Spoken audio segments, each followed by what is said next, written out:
¿Qué tal, amigos? Bienvenidos a una transmisión más de cultura, arte o cuentos de terror. El día de hoy vamos a transmitirles un cuento, uno de mis favoritos, de Edgar Allan Poe, El extraño caso del señor Valdemar. Y de esta manera comenzamos a través de Radio Switch.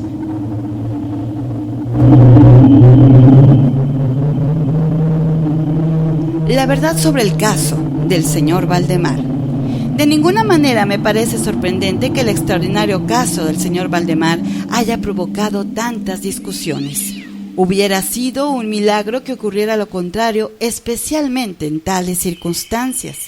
Aunque todos los participantes deseábamos mantener el asunto, o hasta que se nos ofrecieran nuevas oportunidades de investigación, a pesar de nuestros esfuerzos, no tardó en difundirse una versión tan espuria como exagerada, que se convirtió en fuente de muchas desagradables tergiversaciones y, como es natural, de profunda incredulidad.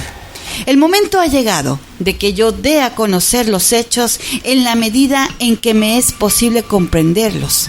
Helos aquí, sucintamente. Durante los últimos años, el estudio del hipnotismo había atraído repetidamente mi atención. Hace unos 9 meses se me ocurrió súbitamente que en la serie de experimentos efectuados hasta ahora existía una omisión tan curiosa como inexplicable. Jamás se había hipnotizado a nadie en articulo mortis. Quedaba por verse si, en primer lugar, un paciente en estas condiciones sería susceptible de influencia magnética. Segundo, en caso de que lo fuera, si su estado aumentaría o disminuiría dicha susceptibilidad. Y tercero, ¿hasta qué punto o por cuánto tiempo el proceso hipnótico sería capaz de detener la intrusión de la muerte? Quedaban por aclarar otros puntos, pero estos eran los que más excitaban mi curiosidad, sobre todo el último. Dada la inmensa importancia que podían tener sus consecuencias, pensando si entre mis relaciones habría algún sujeto que me permitiera verificar estos puntos, me acordé de mi amigo Ernest Valdemar, renombrado compilador de la biblioteca forensica y autor bajo el nom de plume de Isaac Marx de las versiones polacas de Wallenstein y Gargantúa. El señor Valdemar, residente desde 1839 en Harlem, Nueva York, es o era especialmente notable por su extraordinaria delgadez, tanto que sus extremidades inferiores se parecían mucho a las de John Randolph, y también por la blancura de sus patillas en violento contraste con sus cabellos negros, lo cual llevaba a suponer con frecuencia que usaba peluca. Tenía un temperamento muy nervioso que le convertía en buen sujeto para experiencias hipnóticas. 2 o 3 veces le había adormecido sin gran trabajo, pero me decepcionó no alcanzar otros resultados que en especial Constitución me habían hecho prever. Su voluntad no quedaba nunca bajo mi entero dominio, y por lo que respecta a la clarividencia, no se podía confiar en nada de lo que había conseguido en él. Atribuía yo aquellos fracasos al mal estado de salud de mi amigo. Unos meses antes de trabar relación con él, los médicos le habían declarado tuberculoso. El señor Valdemar acostumbraba a referirse con toda calma a su próximo fin como algo que no cabe ni evitar ni lamentar. Cuando las ideas a las que he aludido se me ocurrieron por primera vez, lo más natural fue acudiese a Valdemar. Demasiado bien conocía la serena filosofía de mi amigo para temer algún escrúpulo de su parte. Por lo demás, no tenía parientes en América que pudieran intervenir para oponerse. Le hablé francamente del asunto y, para mi sorpresa, noté que le interesaba vivamente. Digo para mi sorpresa, pues si bien hasta entonces se había prestado libremente a mis experimentos, jamás demostró el menor interés por lo que yo hacía. Su enfermedad era de las que permiten un cálculo preciso sobre el momento en que sobrevendrá la muerte. Convinimos, pues, en que me mandaría llamar 24 horas antes del momento fijado por sus médicos para su fallecimiento. Hace más de 7 meses que recibí la siguiente nota de puño y letra de Valdemar. Estimado P, puntos suspensivos, 2 puntos y seguido. Ya puede usted venir. D y F coinciden en que no pasaré de mañana a medianoche y me parece que han calculado el tiempo con mucha exactitud.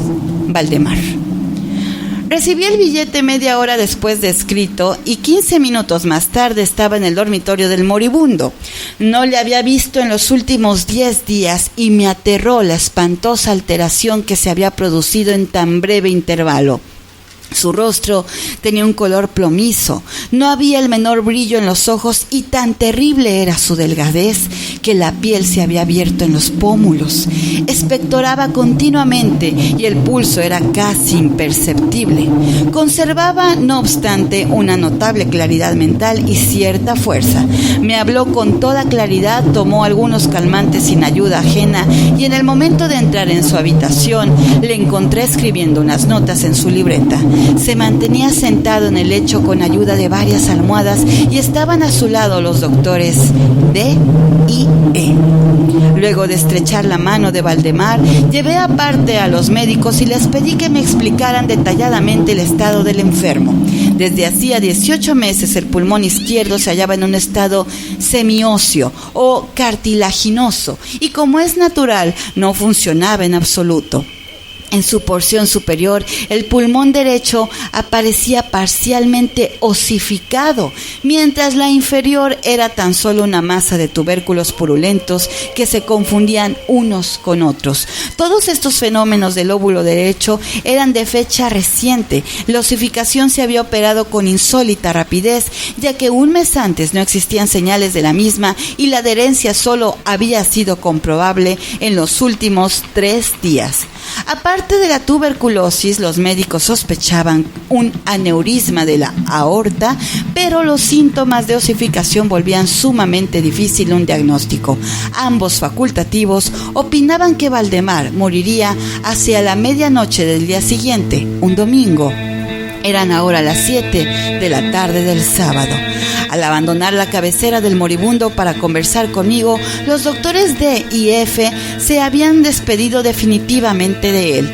No era su intención volver a verlo, pero a mi pedido convinieron en examinar al paciente a las 10 de la noche del día siguiente. Una vez que se fueron, hablé francamente con Valdemar sobre su próximo fin y me referí en detalle el experimento que le había propuesto. Nuevamente se mostró dispuesto e incluso ansioso por llevarlo a cabo y me pidió que comenzara de inmediato. 2 enfermeros, un hombre y una mujer, atendían al paciente, pero no me sentía autorizado a llevar a cabo una intervención de tal naturaleza frente a testigos de tan poca responsabilidad en caso de algún accidente repentino.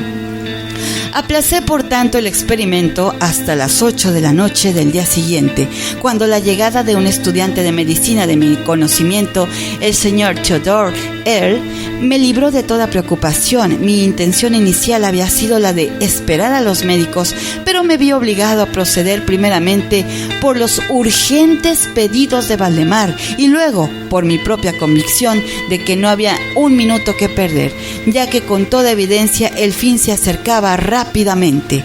El señor Earle tuvo la amabilidad de acceder a mi pedido, así como de tomar nota de todo lo que ocurriera. Lo que voy a relatar ahora procede de sus apuntes, ya sea en forma condensada o verbatim.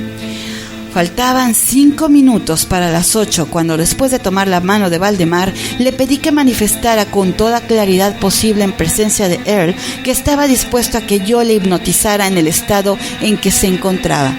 Débil, pero distintamente, el enfermero estaba cerca de mí y este enfermo también respondió: sí, quiero ser hipnotizado, agregando de inmediato: me temo que sea demasiado tarde.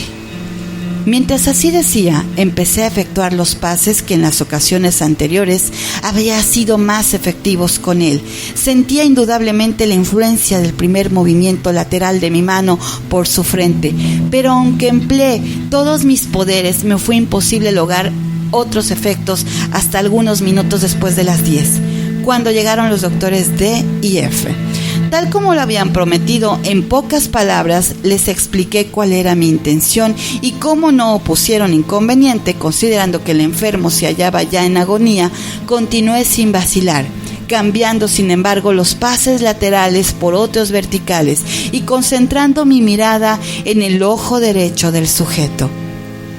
A esta altura su pulso era imperceptible y respiraba entre estertores e intervalos de medio minuto. Esta situación se mantuvo sin variantes durante un cuarto de hora. Al expirar este periodo, sin embargo, un suspiro perfectamente natural, aunque muy profundo, escapó del pecho del moribundo. Mientras cesaba la respiración estertosa, o mejor dicho, dejaban de percibirse los estertores, en cuanto a los intervalos de la respiración siguieron siendo los mismos. Las extremidades del paciente estaban heladas. A las 11:05 advertí inequívocas señales de influencia hipnótica. La vidriosa mirada de los ojos fue reemplazada por una expresión de intranquilo examen interior que jamás se ve sino en casos de hipnotismo, y sobre la cual no cabe engañarse. Mediante unos rápidos pases laterales hice palpitar los párpados como al acercarse el sueño, y con unos pocos más los cerré por completo. No bastaba esto para satisfacerme, sin embargo, sino que continué vigorosamente mis manipulaciones, poniendo en ellas toda mi voluntad, hasta que hube logrado la completa rigidez de los miembros del durmiente, a quien previamente había colocado en la posición que me pareció más cómoda. Las piernas estaban completamente estiradas, los brazos reposaban en el lecho a corta distancia de los flancos, la cabeza había sido ligeramente levantada, y al dar esto por terminado era ya medianoche, y pedí a los presentes que examinaran el estado de Valdemar. Luego de unas pocas verificaciones, advirtieron que se encontraba en un estado insólitamente perfecto de trance hipnótico. La curiosidad de ambos médicos se había despertado en sumo grado. El doctor D decidió pasar toda la noche a la cabecera del paciente, mientras que el doctor F se marchaba con promesa de volver por la mañana temprano.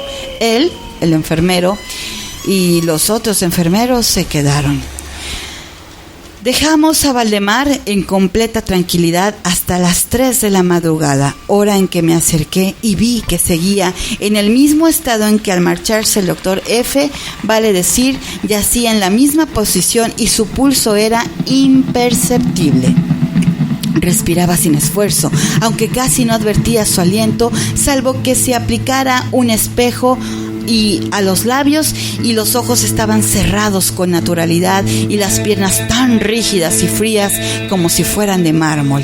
No obstante ello, la apariencia general distaba mucho de la muerte.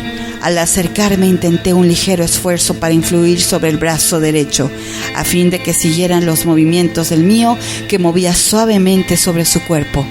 En esta clase de experimento jamás había logrado buen resultado con Valdemar, pero ahora, para mi estupefacción, vi que su brazo, débil pero seguro, seguía todas las direcciones que le señalaba el mío. Me decidí entonces a intentar un breve diálogo. «Valdemar, ¿duerme usted?», pregunté. No me contestó, pero noté que le temblaban los labios, por lo cual repetí varias veces la pregunta. A la tercera vez todo su cuerpo se agitó con un ligero temblor. Los párpados se levantaron lo bastante para mostrar una línea del blanco del ojo. Moviéronse lentamente los labios, mientras en un susurro apenas audible brotaban de ellos estas palabras: «Sí, ahora duermo. No me despierte.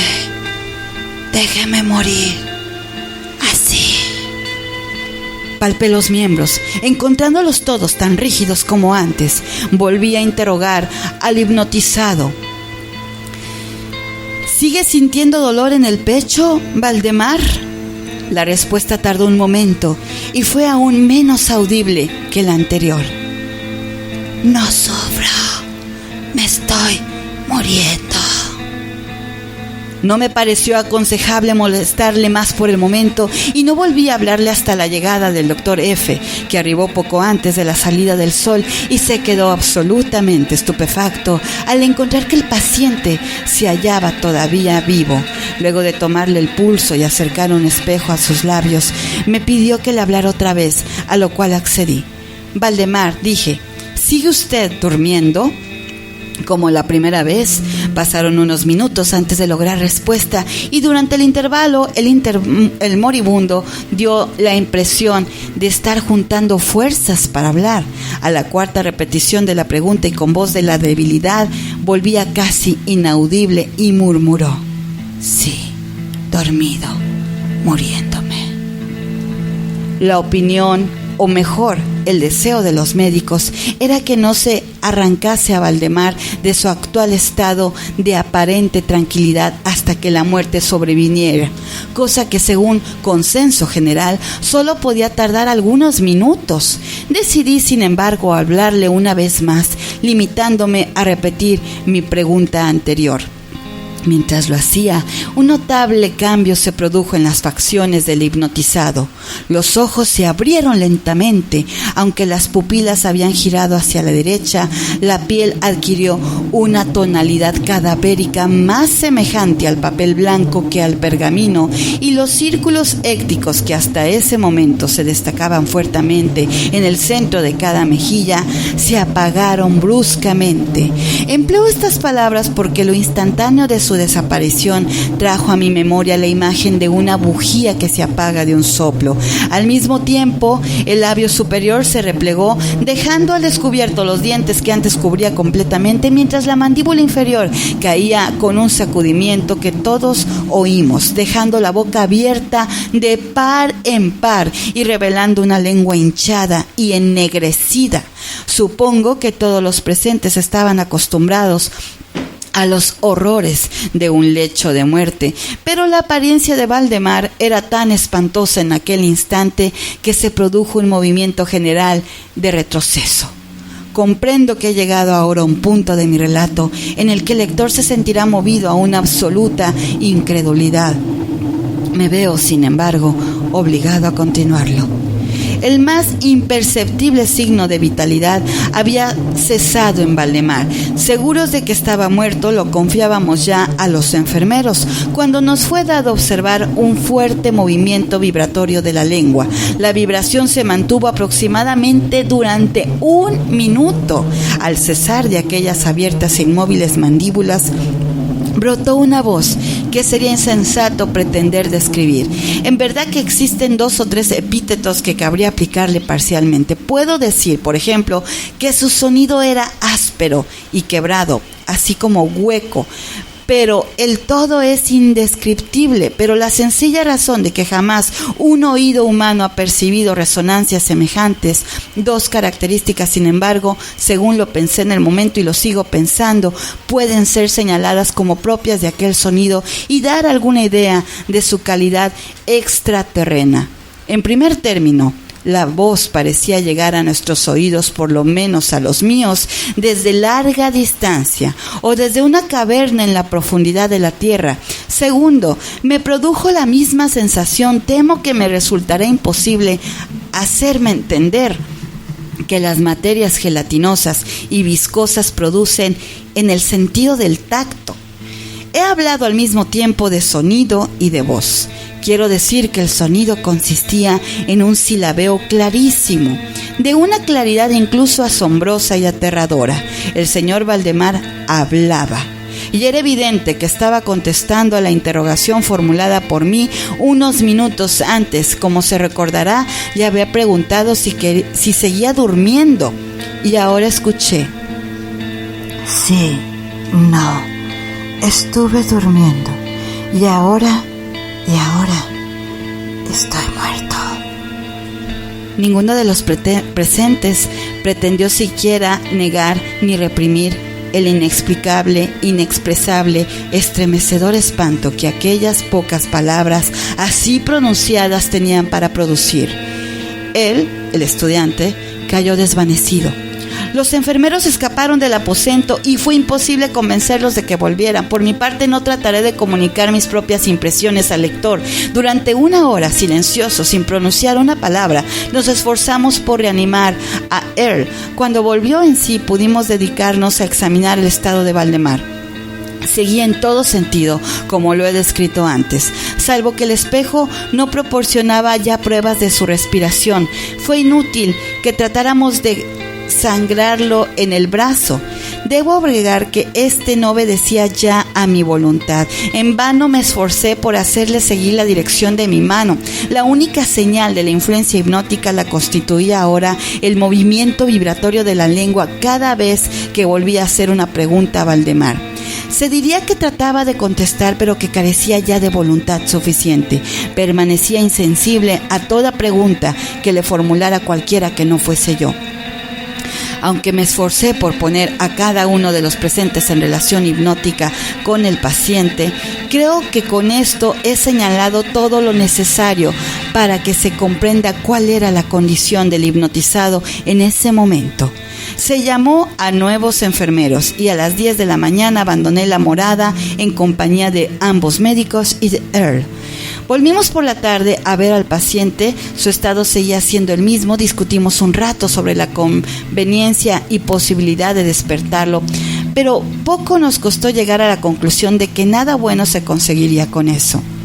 Resultaba evidente que hasta ahora la muerte, o eso que de costumbre se denomina muerte, había sido detenida por el proceso hipnótico.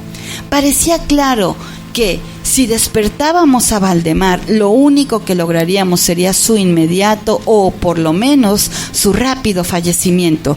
Desde este momento hasta fines de la semana pasada, vale decir casi 7 meses, continuamos acudiendo diariamente a casa de Valdemar, acompañados una y otra vez por médicos y otros amigos. Durante todo este tiempo, el hipnotizado se mantuvo exactamente como lo he descrito. Los enfermeros le atendían continuamente. Por fin, el viernes pasado, resolvimos hacer el experimento de despertarlo o tratar de despertarlo. Probablemente, el lamentable resultado del mismo es el que ha dado lugar a tanta discusión de los círculos privados y a una opinión pública que no puedo dejar de considerar como injustificada. A efectos de librar del trance hipnótico al paciente, acudí a los pases habituales. De entrada resultaron infructuosos. La primera indicación de un retorno a la vida lo proporcionó el descenso parcial del iris. Como detalle notable, se observó que este descenso de la pupila iba acompañado de un abundante flujo de icor amarillento, procedente de debajo de los párpados, que despedía un olor penetrante y fétido. Alguien me sugirió que tratara de influir sobre el brazo del paciente, como al comienzo. Lo intenté, sin resultado. Entonces el doctor F. expresó su deseo de que interrogara al paciente. Así lo hice con las siguientes palabras: Señor Valdemar, ¿puede explicarnos lo que siente y lo que desea? Instantáneamente reaparecieron los círculos écticos en las mejillas. La lengua tembló, o mejor dicho, rodó violentamente en la boca, aunque las mandíbulas y los labios siguieron rígidos como antes, y entonces resonó aquella horrenda voz que he tratado ya de describir. Por amor de Dios, pronto, pronto, hágame morir o despiérteme, pronto. Despiérteme, le digo que estoy muerto. Perdí por completo la serenidad y durante un momento me quedé sin saber qué hacer.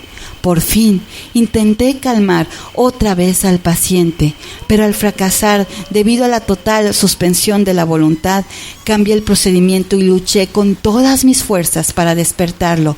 Pronto me di cuenta de que lo lograría, o por lo menos así me lo imaginé, y estoy seguro de que todos los asistentes se hallaban preparados para ver despertar al paciente. Pero lo que realmente ocurrió fue algo para lo cual ningún ser humano podía estar preparado. mientras ejecutaba rápidamente los pases hipnóticos entre los clamores de «muerto, muerto», que literalmente explotaban desde la lengua y no desde los labios del sufriente. Bruscamente todo su cuerpo, en el espacio de 1 minuto o aún menos, se encogió, se deshizo, se pudrió entre mis manos. Sobre el lecho, ante todos los presentes, no quedó más que una masa casi líquida, de repugnante, de abominable putrefacción.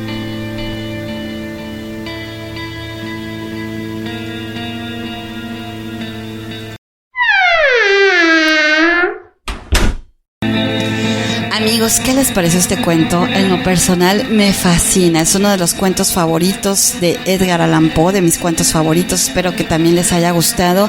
Recuerden, amigos, que el objetivo de este podcast es los jueves transmitirles el gusto por la literatura, el despertar la imaginación, el utilizar la tecnología a nuestro favor.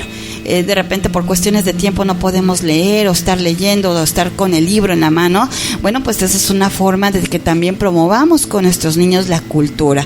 Cuentos de terror, gracias a nuestros patrocinadores. A Liverpool es parte de mi vida. Muchísimas gracias al Hotel Sheraton Bougainville Resort Convention Center, que por cierto hoy jueves nos toca, aquí los tenemos enfrente de la oficina y nos tocan los jueves de Noche Mexicana, y por ahí a lo mejor se escuchan los juegos pirotécnicos, las luces de la Noche Mexicana.